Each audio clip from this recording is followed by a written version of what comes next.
Merci. Bonjour à toutes et à tous. J'espère que vos oreilles ne vont pas siffler, mais je suis habitué, ne vous inquiétez pas. Mais il est clair que nous sommes dans une mutation irréversible. Ce n'est pas une révolution. Une révolution, revolverée, c'est faire le tour. C'est un mouvement qui ne reviendra jamais en arrière dans une prise en charge de plus en plus importante de la technologie par rapport à ce que nous faisions avec nos propres outils qui étaient les mains, les yeux, les oreilles. Et si je regarde ces mains, ces yeux, ces oreilles, ce nez que nous utilisions pour faire le diagnostic est en train de disparaître parce que les maladies deviennent de plus en plus muettes, détectées avant que la clinique ne parle. On a connu la naissance de la clinique avec le fameux livre de Foucault, l'école de Paris, la confrontation anatomo-clinique au début du 19e. Tout ça est en train de disparaître au profit de quoi? De la biologie et de l'imagerie. Je m'explique. À partir du moment où, effectivement, on n'attend pas d'avoir une boule pour faire un diagnostic de cancer du sein, que la mammographie monte, on n'attend pas d'avoir un toucher rectal avec une grosse prostate indurée, c'est le PSA qui alerte. Bref, je peux multiplier à l'infini les possibilités diagnostiques précliniques.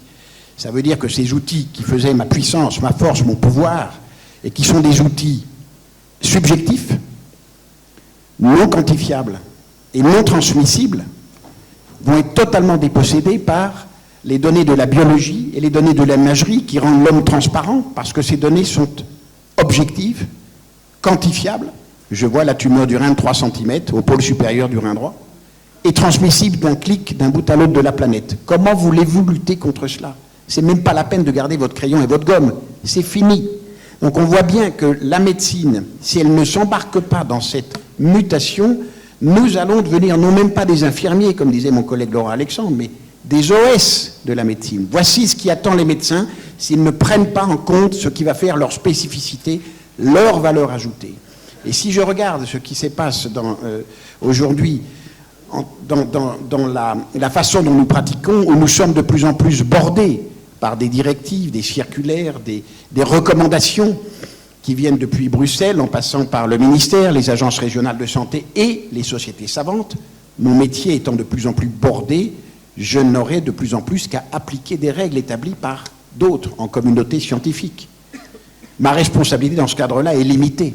Et ça, je peux le transférer à des personnels non médecins, à formation supérieure à celle de l'infirmière licenciaire, mais à des niveaux master. Et ça va arriver très vite. Et ça veut dire que ma valeur ajoutée va être très importante en termes de qualité et faible en termes de quantité. Je m'explique. On sait bien tous que lorsqu'on consulte, il y a des patients, des patientes qui ne rentrent pas dans le moule de ces normes établies à partir de populations statistiques. Et que quand on est face à un malade donné dans son individualité, il nous arrive de ne pas respecter ces règles parce que lui demande autre chose pour des raisons personnelles, familiales, socio-professionnelles, culturelles ou religieuses. Et c'est ça, la vraie puissance du médecin. C'est le seul intérêt d'être médecin et de prêter le serment d'Hippocrate. Tout le reste, toute la technologie, on pourra peu à peu l'abandonner pour garder l'essentiel du métier qui est la relation humaine. Et plus on ira vers la technologie, vers les écrans, vers les systèmes experts, vers les automates, plus il y aura une demande de la part du monde vivant, du monde humain, de relations humaines. Et c'est ça, mon avenir. Il faut que je me détache de la technologie pour aller à l'essentiel de la relation humaine dans une prise en charge personnelle totale. C'est la demande des malades. Or, de plus en plus, quand on dit ça, on voit très bien que nous ne sommes absolument pas préparés. Les universités ne forment absolument pas nos petits carabins à la communication, à l'échange. Ils sont devant leurs écrans. Et vous avez en plus, nous sélectionnons des étudiants qui sortent du bac S mention très bien. Ce n'est pas forcément ce qui vous rend le plus empathique. Et donc on voit bien que, en plus, travaillant sur les écrans, je suis très frappé de voir nos internes. Ils sont sur les écrans et leur relation avec les malades est de plus en plus difficile. Je fais passer l'examen à mes externes en jouant le vieux prostatique qui arrive tout tremblant avec son dossier face à l'urologue.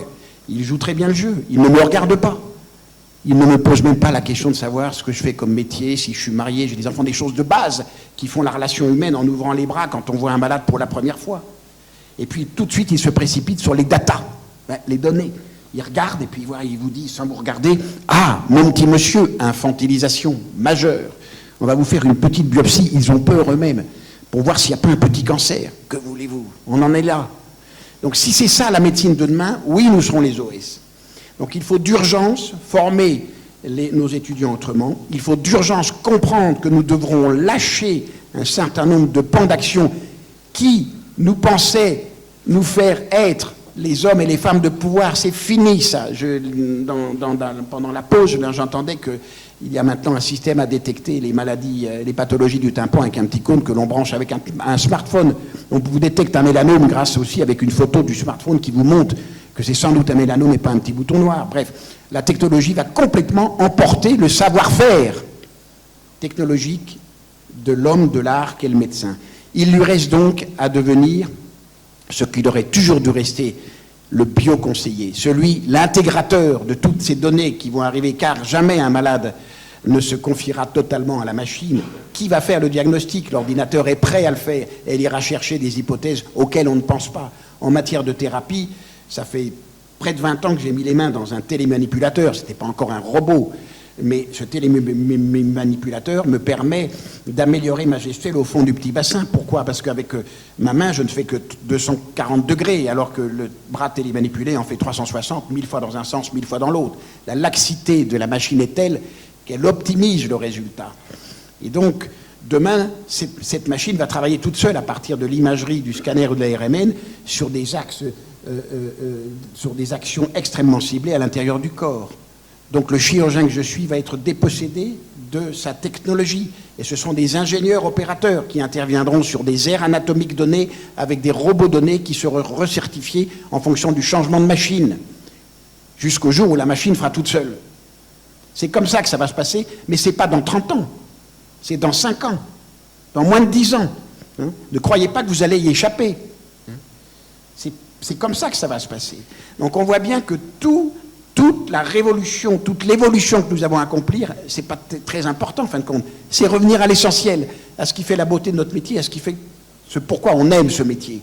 Donc moi je ne suis pas inquiet, mais il faut cesser de brandir que moi, le malade, tu comprends, il faut que je le voie, je le palpe. Oui, très bien, très bien. Le généraliste, oui, le généraliste va devenir le médecin global. C'est à lui que reviendra particulièrement ce rôle. Les spécialistes que nous sommes vont beaucoup plus morfler. La biologie est morte. Elle est morte. Ce sont les automates qui vont agir. Ça ne veut pas dire qu'il ne faudra pas des médecins dans la recherche pour développer les instruments. Mais le biologiste de base qui vous dit « mais moi, si je n'ai pas la relation avec le malade, on ne voit jamais un biologiste dans les laboratoires, c'est toujours la laborantine. » Bon. Ils vont disparaître, ils le savent, puisqu'il n'y a plus un interne en médecine qui veut faire de la biologie. Vous avez 3600 laboratoires en France pour 60 millions d'habitants, il n'y en a plus que 580 en Allemagne pour 80 millions d'habitants. Ce sont des usines à traiter. Et les prélèvements se feront à domicile, dans les maisons de santé, envoyés et retour par Internet, avec une sécurité, une qualité de prestation bien supérieure, par l'industrialisation des process. On peut dire la même chose de la radiologie. De plus en plus, dans les maisons de santé qui vont se développer, ces cabinets regroupant les professionnels, les vraies petites PME, les entreprises médicales. La médecine libérale, elle est morte en termes de libéral tel qu'on l'entend. Elle doit vivre en termes d'entrepreneuriat. Il faut laisser la liberté aux médecins, bien sûr, de travailler ensemble, de s'installer, mais dans le cadre d'un regroupement des hommes sous le même toit pour partager l'expérience. C'est ça le futur de la France. Il en faut 10 000 de ces maisons, une par canton. Et là, vous verrez qu'on aura les petits outils, l'échographe de base, qui est le stéthoscope du XXIe siècle. Et on aura des scanners qui ne seront pas forcément avec des multibarrettes, qui seront des instruments de diagnostic de base, avec des manipulateurs qui nous aideront. Et on enverra au CHU ou à la clinique ou à l'hôpital où il y aura les spécialistes qui resteront en cas de difficulté. C'est un changement radical de l'organisation des soins. Et pour en finir, c'est là où je m'emporte quand on parle de désert. Il n'y a pas de désert. Les déserts, on les a créés parce qu'on n'a pas voulu utiliser les outils de la modernité et mettre en place le transfert de tâches maximales à des personnels non médicaux. Non médicaux, mais qu'ils seront quand même dans la profession médicale. Il faut cesser de parler de paramédicaux et de médicaux. Toute personne qui a accès à un corps humain, à une personne humaine en matière de soins, de l'aide soignante au professeur de médecine, doit être appelée profession médicale, mais à responsabilité variable. Ça nous évitera des batailles entre ce qu'on connaît avec les infirmières, les infirmiers et autres. Donc on voit bien le changement, il est là, hein. Les politiques n'y sont pas préparés du tout, ils ne comprennent rien parce qu'ils sont en retard, ils n'ont même pas d'ordinateur sur leur bureau. Et donc on voit bien que c'est à nous de nous embarquer. Si nous freinons, nous nous ferons laminer et nous le paierons extraordinairement cher. Donc toutes les sociétés savantes, tous les syndicats médicaux devraient à la limite se regrouper en termes d'Association médicale de France pour travailler sur ces sujets qui sont... C'est pas du futur, c'est déjà hier. Et si on ne le fait pas maintenant, on va voir passer les trains et on sera probablement, effectivement, on deviendra des OS. Mais je ne le crois pas. Nous avons la capacité, nous sommes suffisamment bons et capables et connaissant le métier et aimant la relation humaine pour revenir à l'essentiel de ce qu'est la médecine. Je vous remercie.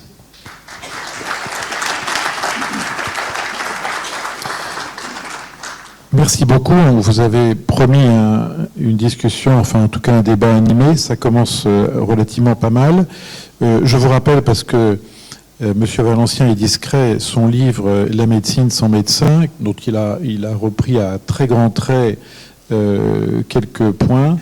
Je conseille vraiment sa lecture, parce que bien entendu, ça va très très au-delà de l'aspect technique. Il y a tout un aspect humain, de société, et finalement répondant un peu à la question quelle est la finalité et quel est le sens de tout ça. Donc vraiment, si vous avez du temps, il existe également en format électronique, donc c'est très facile dans le train ou ailleurs. La médecine sans médecin. Avec un point d'interrogation. Avec un point d'interrogation, oui, bien sûr, non, rassurez-vous, oui, bien sûr. Vous avez compris qu'il pense qu'il faut toujours qu'il y ait des médecins, mais peut-être pas les mêmes.